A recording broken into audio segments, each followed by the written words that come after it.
So how's everything? Obviously, you were always a busy man, but obviously looks like you get a little bit of a break going into 2021. I'll tell you, there's a lot of planning right now, a lot of preparation for, setting up the next set of fights, for when we'll start, which hasn't been undecided. It's undecided right now, who's going to fight who. And we're kind of, even though it is there's no fights going on right now, we are preparing and prepping for next year's season for Bellator. Absolutely. So before we get to 2021, let me start with 2020. Obviously, this was a challenging year for everybody. You guys started the year and then obviously had to hit the pause button for a few months. But once you came back, Bellator hit the ground running, and you put on a lot of great fights, a lot of great cards.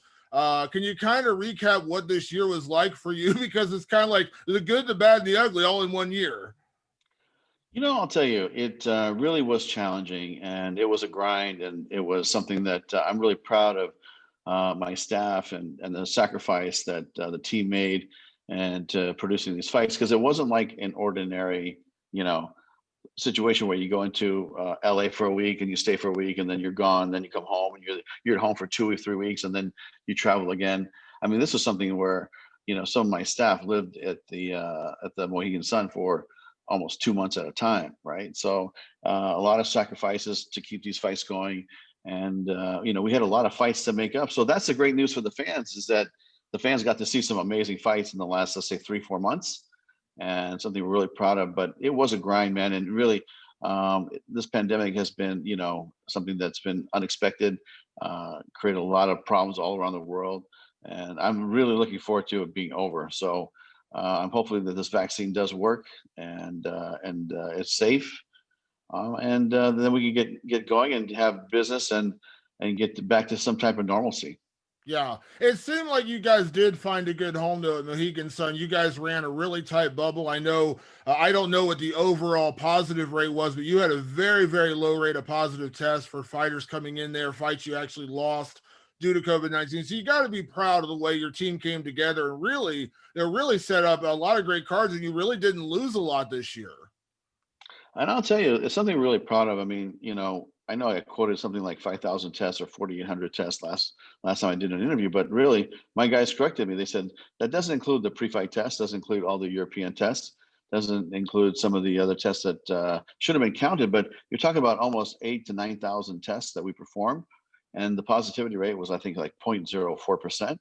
And I think that's largely due to the Viacom protocol that we're bound to, creating this bubble situation. And and I tell you, it's not easy, because when you get there, even for myself, I get there, I check into my hotel room, I go up to my room. So I can't go eat anywhere at a restaurant. I can't do anything. You can't be on the floor. You go straight to your room.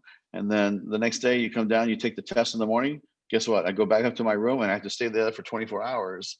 And basically you're in quarantine for 24 hours until your test results come back, and they come back that it's negative. So now I get to go into the bubble area, which is only the arena and the concourse level on the arena, and that's it. And that's basically your path that you can walk and hang out in, is the path between your hotel room and the arena, and then back to your hotel room. So it's not like you're just out hanging out, talking to fighters, talking to camps, having dinners with athletes or staff. Really, it's I would say probably 80% of the time you're basically isolated and alone, even though there's an event going on. And then of course you see everybody the night of the show, and it's a little bit at the weigh-ins, but it is a much different situation. And I think our staff did a really good job getting all this approved by Viacom.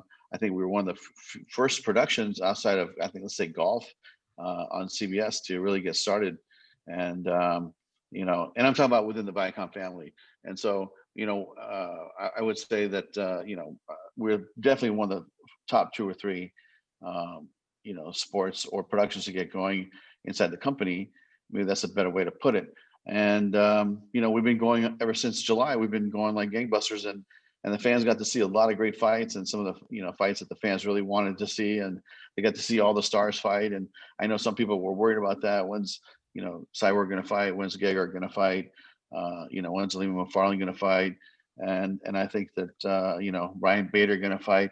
And I think we delivered a full range of arrangement of different fighters from all different weight classes, including the starting of the tournament again for Pitbull, and in his weight class, and AJ is waiting for him at the end there after he beat Darren Caldwell, so he's in the final. So to start that tournament, where that's kind of where we left off March 13th when the COVID hit and we pulled the plug the day of the show. We're back at the Mohegan Sun with the same fights, same crew, and it was inspirational to get that thing back going. And really, I see light at the end of the tunnel. I think that 2021 is going to be be a fun year for us. I think that we'll still have some COVID issues, in the first, let's say, first half of the year. But I think as the summer turns into fall, I think we're going to be out in the arenas promoting fights and getting our fans back, and it's going to be a whole new experience again for MMA and the whole world of sports. Absolutely.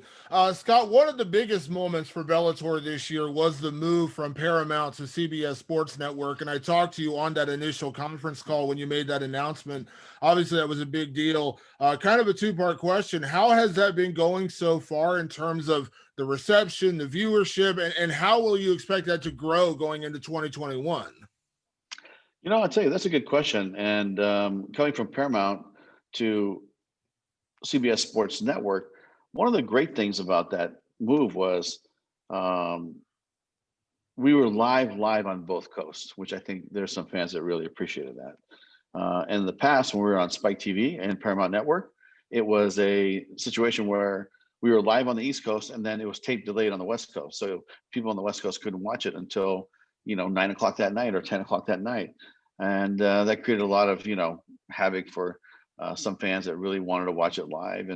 And so that obstacle, that box was checked when we went over to CBS Sports Network, because all their sports is live. And keep in mind, Spike TV was not really a sports channel, right? And neither was Paramount, which is mostly movies now. And, Bellator kind of fell in that same entertainment model where, in their entertainment shows air 10 o'clock East and 10 o'clock West. So that's just kind of how it was on the entertainment side of the channel there. So when we made the move, I think that was probably one of the biggest successes, is that we got to go live, and I think the fans really appreciated it. Absolutely.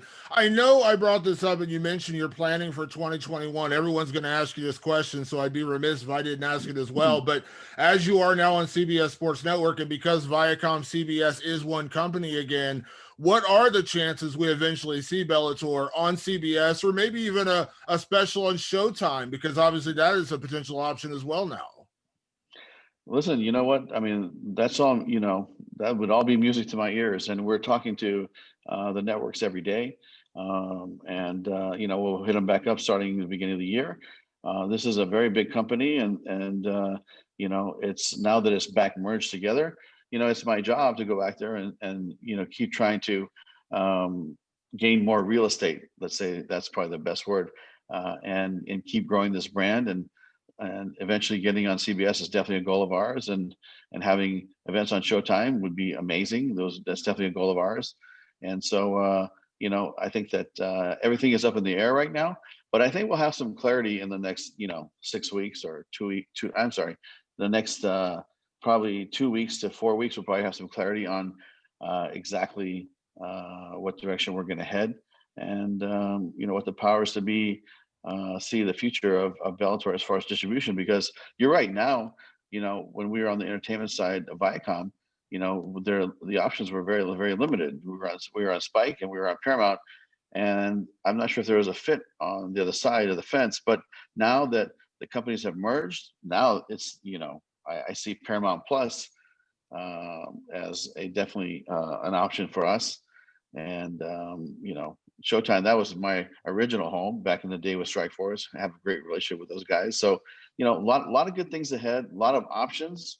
And the nice thing is everybody is very supportive and really looking forward to Bellator taking its next growth spurt here in 2021. Absolutely. You mentioned Paramount Plus. For a lot of people that may not know, that is the streaming service coming from Paramount, from, you know, CBS Viacom. That's going to be a big deal in 2021. And I imagine for Bellator, that's huge as well, because that's kind of the future where we're going, right? I mean, you guys have been streaming for cards. Obviously, you had the DAZN deal. You've been streaming on YouTube, Facebook, things like that. But Paramount Plus, I feel like that's going to be a very big deal as well. I do feel that, like, streaming, when you talk about streaming and, you know, Paramount Plus, and I think that what you've seen, the success on their growth on, let's say, the Pluto channel or the YouTube channel, it's really, I think there's a big audience for MMA online, and I think that's where our fans like to hang out and watch their content. You know, and it's a changing world, it's evolving, and I think that you know, there's got to be, when you talk about linear television and the streaming services, there has to be a balance moving into the future for us, because there's going to be fans on both sides of that fence, but we definitely want to make sure we take care of our whole audience. Absolutely. Now, we mentioned CBS, and again, I know nothing's a done deal at this point in time, but one of your biggest stars, Cris Cyborg, obviously coming off a big win in her last fight and obviously undefeated since coming to Bellator. She teased earlier today some big news coming, so I'd be a bad reporter if I didn't ask you, Scott. Any hints about what Cris Cyborg might be teasing? Any idea about when Cris Cyborg is going to be coming back?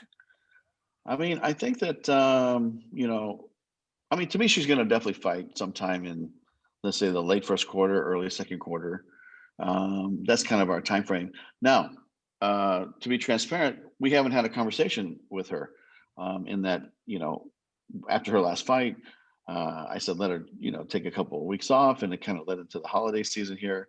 And then, you know, we just said, we'll talk to her in January. So next year, I mean, next week, I was going to reach out to her after the first and say, hey, this is kind of what we're thinking. And, you know, we just haven't had that conversation yet. So I think she probably knows that conversation is coming, and that's probably what she's putting out there. But I'm not really sure what else it might be. Yeah, obviously you've built up, you know, and again, you've kind of been, you know, at the foreground of building women's divisions, you know, long before anyone else was really on that train, besides maybe hook and shoot back in the day. But Yes. obviously, but with Cris Cyborg, obviously she's had such a dominant run. But we've talked about the possibility of her. I know she loves the possibility of, you know, maybe crossing over and doing boxing. Obviously, you have a great boxing partner now with Showtime. You guys shared space in the bubble this year, which was great. And I talked to Steven Espinoza about that. He'd love that partnership and work with you guys. What do you feel like? I mean, is there a possibility we see Cris Cyborg do boxing, or would you like to keep her focused on MMA for right now? You know, to be honest, that's really up to her. And if I call her and she says, I really want to box, you know, in the first half of this year, and that's what she wants to focus on, then that's what we'll do. You know, we would support it. Being on Showtime, we would support that too, because that's, you know, the home of Showtime Boxing, and which is, you know, part of the family. So to me, if she wants to do it, I say let's get it on. And really, it's going to be up to her. That's going to be her choice. Yeah. Now, in terms of talent bringing in, I know this is way in the future, but you guys have been so active in free agency lately, and I know this is a ways off, but I got to bring it up.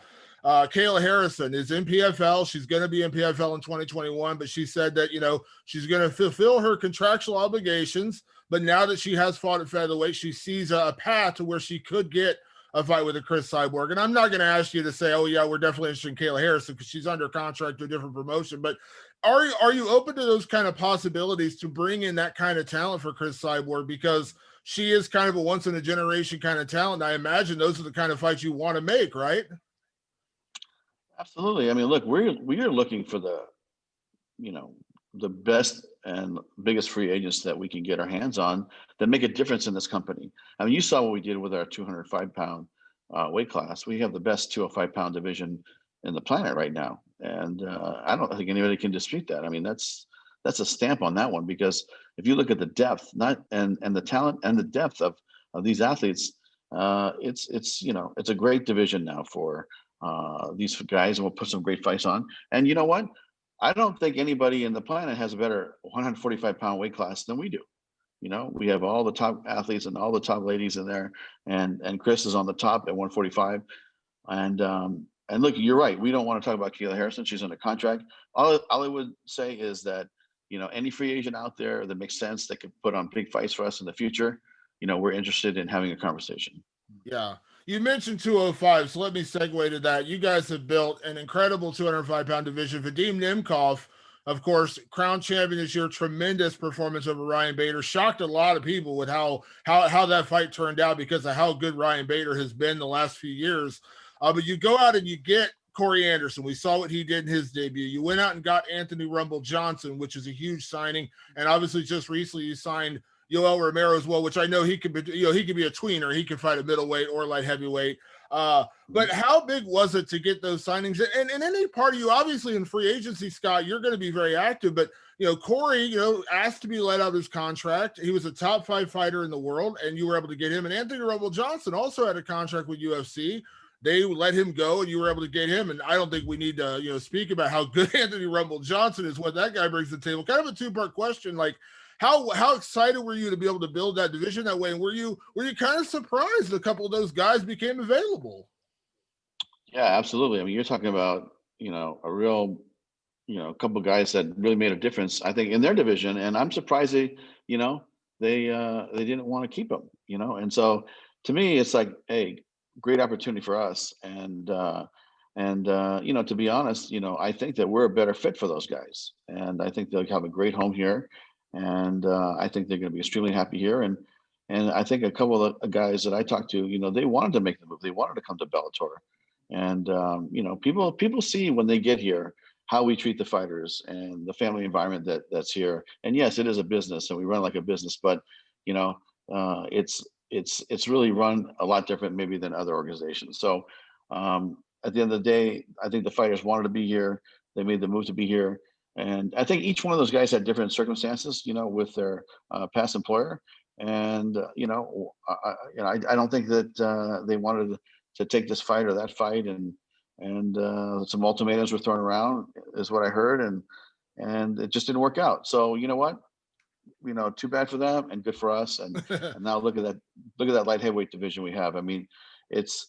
The sport of MMA really was built, I believe, on the light heavyweight division back in the day when you had Rampage Jackson and Tito and Chuck and Couture, and you know what? This is, to me, I would say the second, the second group, a wave of 205-pound killers that all assembled under one roof that can all fight each other and have some great fights in 2021 for Bellator.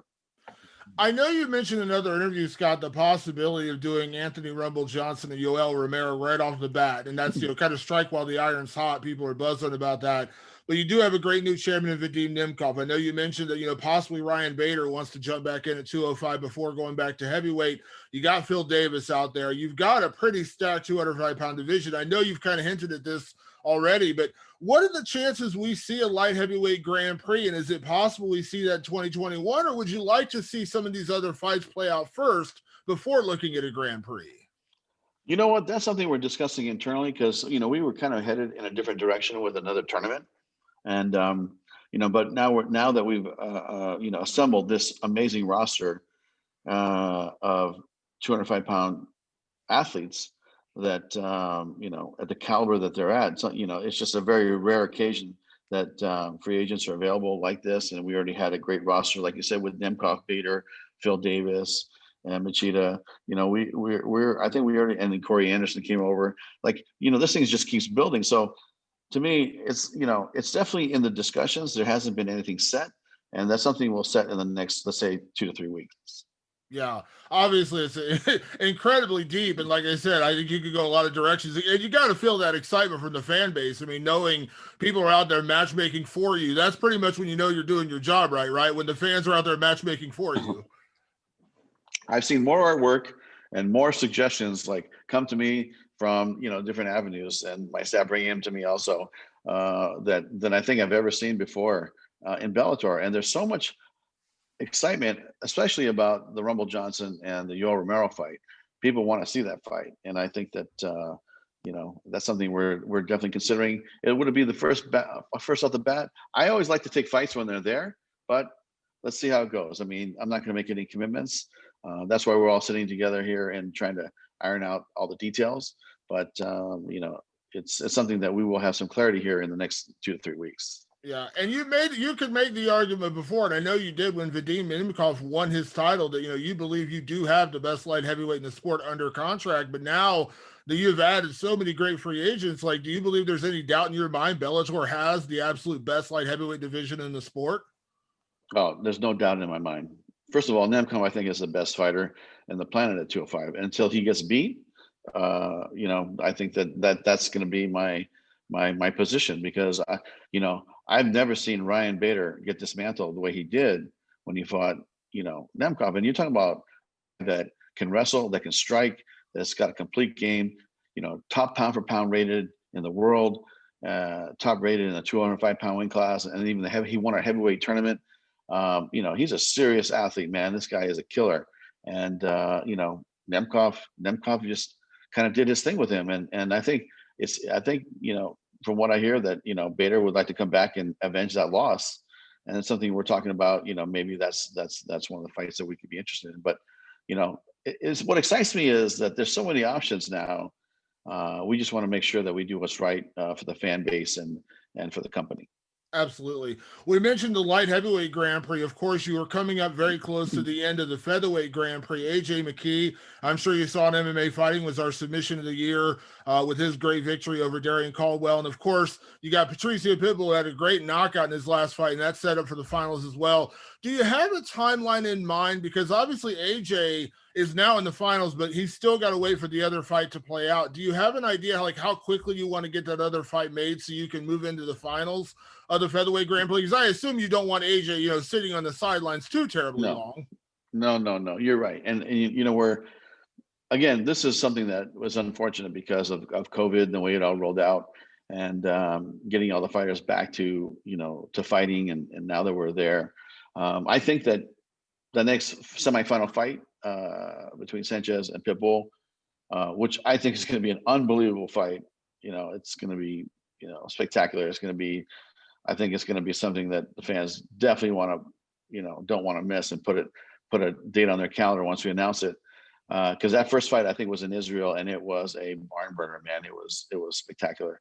And I think it was even a split decision, to be honest. And Sanchez looked really good, and Pitbull's a killer, and so it was just an amazing fight. But that fight would like to do one of the first fights out of the block. So I would say, don't hold me to it, but I would say time frame is mid-February is kind of what we're thinking, and then maybe late April, early May, do the fight with AJ. Yeah. Yeah, and obviously, I don't want to look past Emmanuel Sanchez. Their first fight was great, and he's one of the few guys who actually made Pitbull look human, which obviously not a lot of guys have done that. So we don't want to look past Emmanuel Sanchez. But again, I can't lie and say I wouldn't like to see Pitbull and AJ McKee. What AJ McKee has done has just been incredible. And you got to look at AJ as one of the real stars of Bellator right now, right? Like in terms of growing, homegrown stars. That kid is everything right now.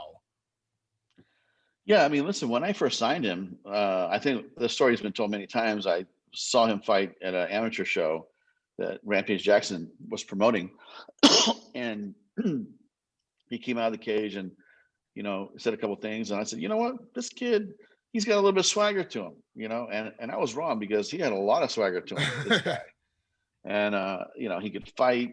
And because of, his father training him at such an early age, I mean, this guy, has done it all, and he's seen it all. And that the new move that he did, and I don't think it's a new move, but they called it the new move, and they call it the McKeotine. So I'm going to call it the McKeotine too.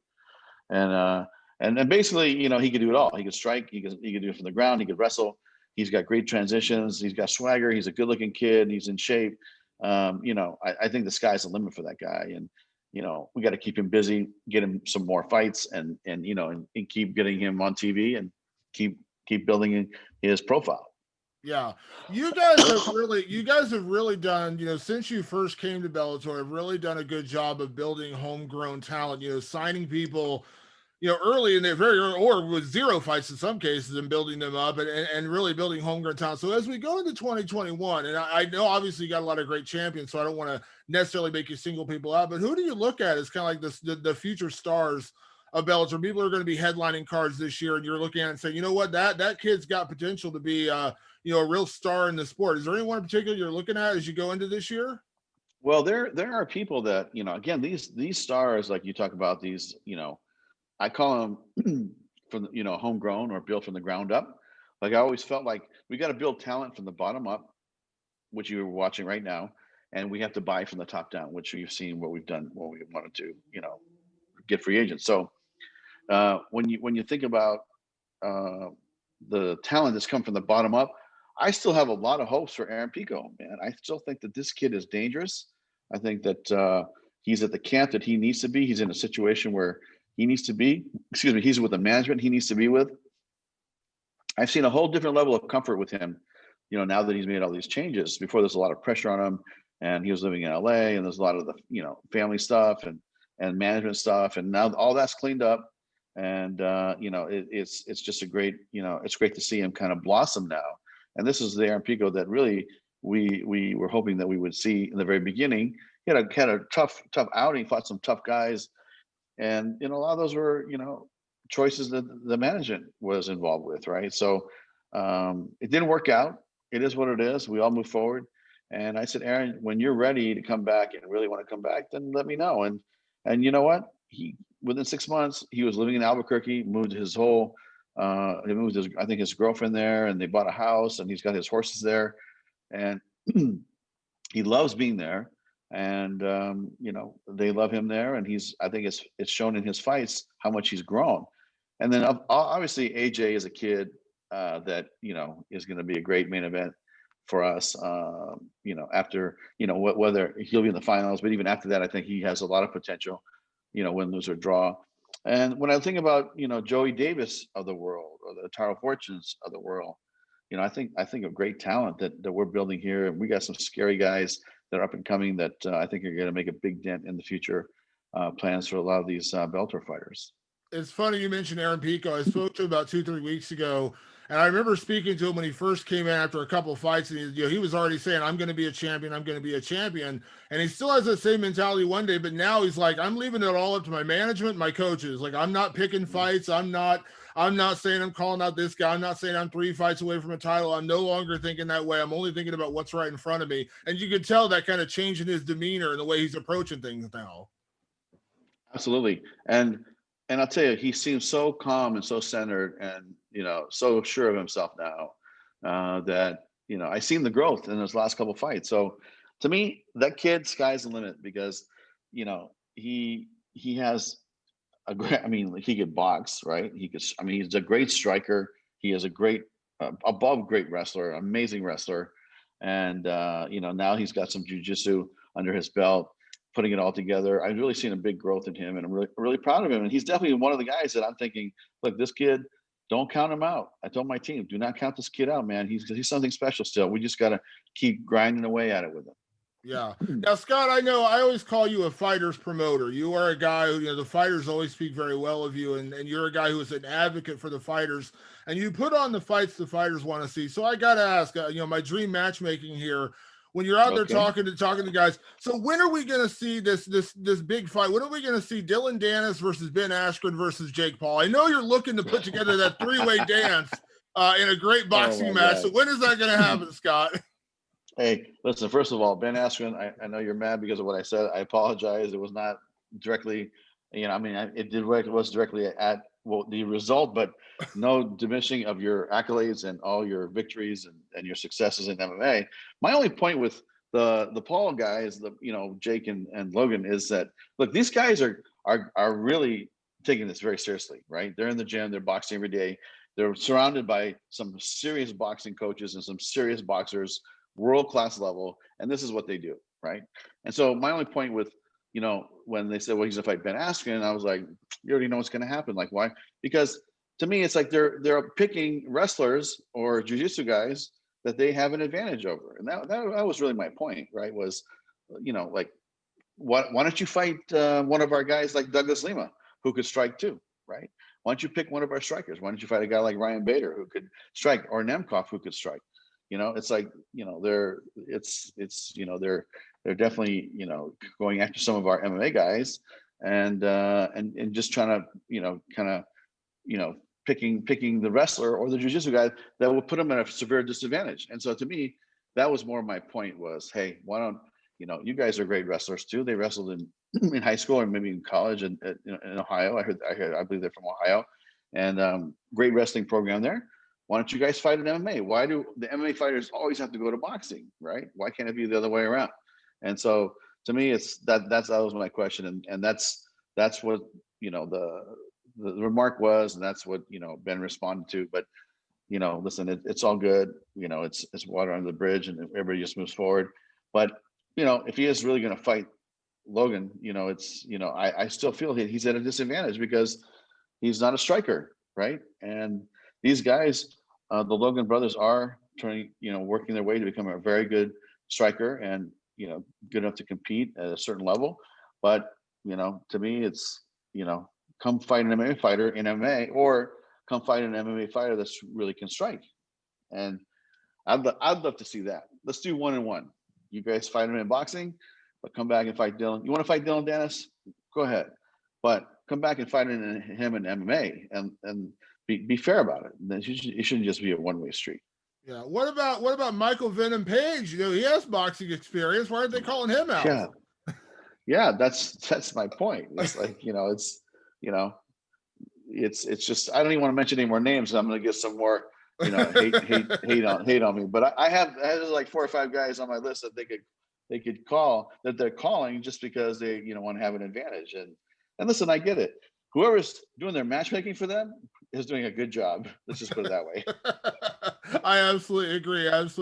And you're a guy, obviously, you promote the fights people want to see. And obviously, you're not saying that the guys like the Paul brothers shouldn't be able to get big fights. But, but like I said, there's got to be something to make sense about it, too.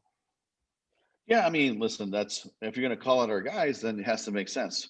Let's be fair about it, right?